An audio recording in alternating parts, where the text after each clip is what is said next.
मेरे दिव्य गुरुदेव श्री परमहंस योगानंद जी के द्वारा ये टॉपिक युयुधान यानी कि दिव्य भक्ति श्रद्धा। संस्कृत मूल युद्ध यानी कि लड़ना से युयुधान का शाब्दिक अर्थ है जो अपने ही लाभ के लिए लड़ रहा है। लाक्षणिक व्युत्पत्ति युद्ध चैतन्य प्रकाशयितुम ऐषाण अभिलाषामाण इति से मतलब वह जिसकी आध्यात्मिक चेतना को अभिव्यक्त करने के लिए युद्ध करने की तीव्र इच्छा है, ये शब्द प्राप्त होता है, जिसका मतलब है युयुधान। यह प्रेम को आकृष्ट करने वाले सिद्धांत का प्रतीक है, जिसका कार्य सृष्टि को ईश्वर के पास वापस ले जाने का है। भक्त द्वारा श्रद्धा या प्रभु के प्रति भक्ति के रूप में अनुभव किया गया यह ईश्वर को जानने की उत्कंठा में हृदय का अंतर्निहित खिंचाव है। यह भक्त को आध्यात्मिक कर्म करने के लिए प्रेरित करता है तथा उसकी साधना को प्रोत्साहित करता है।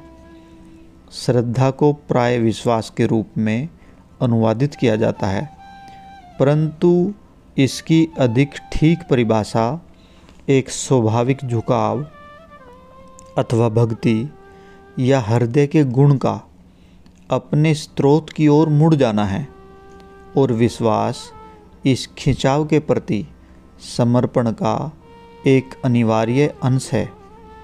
सृष्टि विकर्षण का परिणाम है, अर्थात ईश्वर से दूर जाने का, परमात्मा को मूर्त रूप देने का। परंतु आकर्षण की शक्ति जड़ पदार्थ में निहित है। यह ईश्वर का प्रेम है, एक चुंबक जो अंततः सृष्टि को उसके पास वापस खींच लेता है। भक्त जितना अधिक इससे अंतर संपर्क में होता है, वह खिंचाव उतना ही शक्तिशाली बनता है, और योगी की दिव्य भक्ति के शुद्धकारी प्रभाव उतने ही मधुर होते जाते हैं।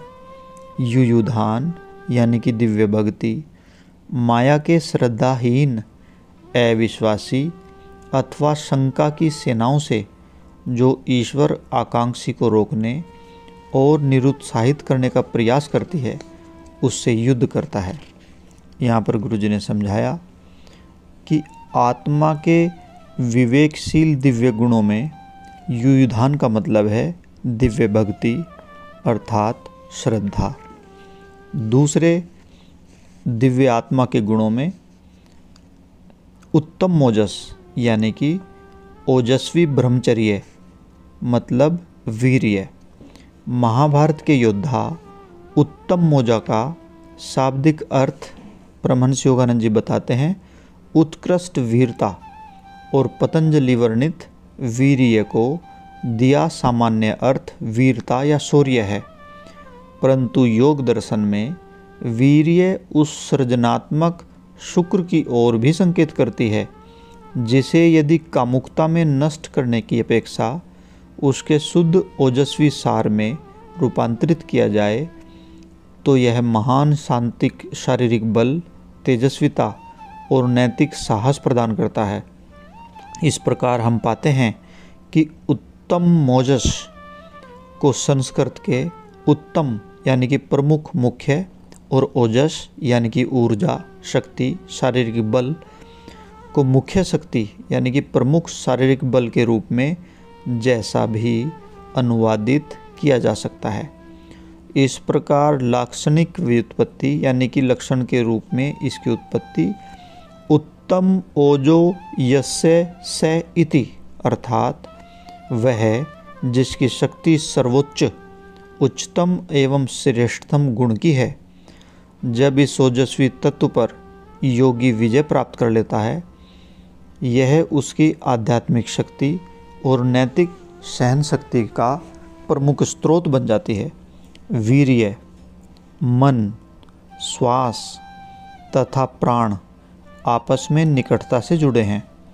इनमें से एक की विजय से भी बाकी तीनों पर नियंत्रण किया जा सकता है।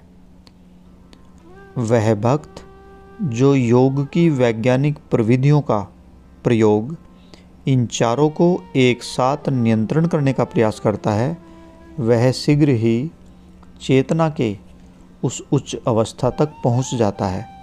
उत्तम मोजस अर्थात ओजस्वी ब्रह्मचर्य भक्त को अपनी शक्ति प्रदान करता है ताकि वह प्रलोभन की शक्तियों और विषय आसक्ति की आदतों को परास्त कर सके और इस प्रकार अपनी प्राण शक्ति को मुक्त कर सके, जिससे वह स्थूल भोगों से दिव्य आनंद में ऊपर उठाई जा सके।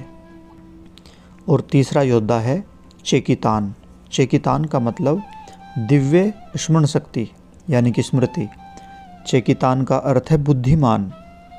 इसके संस्कृत मूल चित्त से प्रकट होना या चमकना या स्मरण करना से आता है।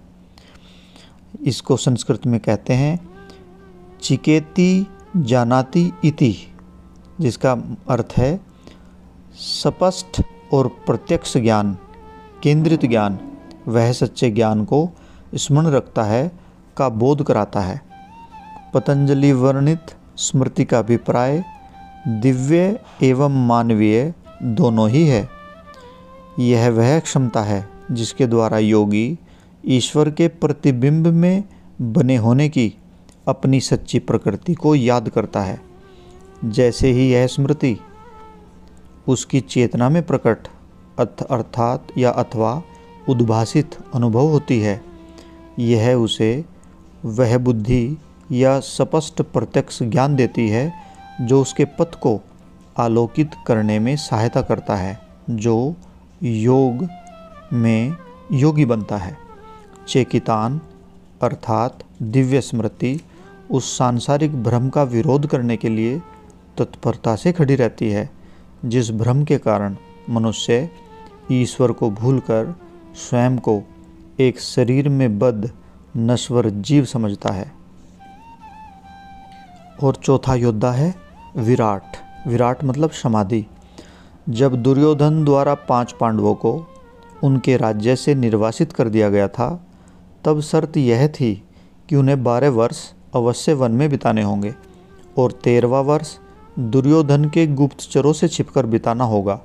इस प्रकार पांडवों ने 13वां वर्ष राजा विराट के दरबार में गुप्त रूप से बिताया, जिसका प्रतीकात्मक अर्थ यह है कि जब एक बार सांसारिक इच्छाएं पूर्ण नियंत्रण प्राप्त कर लेती हैं तो शारीरिक राज्य को हथियाने वाले से मुक्त करने में 12 वर्षों का कालचक्र की आवश्यकता पड़ती है।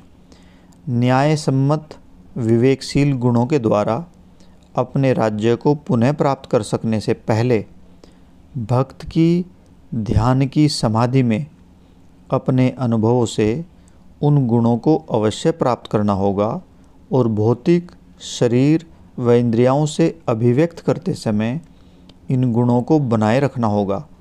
जब विवेकशील गुण इस प्रकार अपनी शक्ति सिद्ध कर देते हैं तो वे शारीरिक राज्य को पुनः प्राप्त करने के लिए आध्यात्मिक युद्ध करने के लिए तैयार हो जाते हैं। इस प्रकार विराट पतंजलि के द्वारा भी बताई गई समाधि का प्रतीक है, जो ध्यान में दिव्य मिलन की अस्थायी अवस्थाएं हैं, जिसमें योगी आध्यात्मिक शक्ति प्राप्त करता है।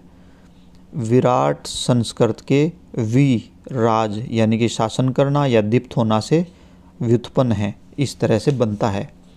विभिन्नता प्रतिकूलता को प्रकट करता है, जो साधारण विधि से शासन करने और समाधि में अनुभव की गई दिव्य चेतना की अवस्था में शासन करने के बीच के अंतर को बताता है, जिसका विश्लेषण है आत्मनि राजे इति, वह जो अपनी आंतरिक आत्मा में पूर्ण रूप से डूबा है। समाधि के शासन अर्थात प्रभाव के अंतर्गत भक्त स्वयं प्रबुद्ध हो जाता है और दिव्य ज्ञान से अपने कार्यों का संचालन करता है। विराट अथवा समाधि ईश्वर के साथ एकात्मकता की अवस्था जो गहन ध्यान में प्राप्त होती है, उस भ्रम को नष्ट कर देती है जिसने आत्मा को अपनी अहम प्रवृत्ति के द्वारा एकमेव वास्तविक परमात्मा की अपेक्षा जड़ पदार्थ के नानाविध रूप और विपरीतता के जोड़े देखने को बाध्य किया जाता है। जय गुरु जी।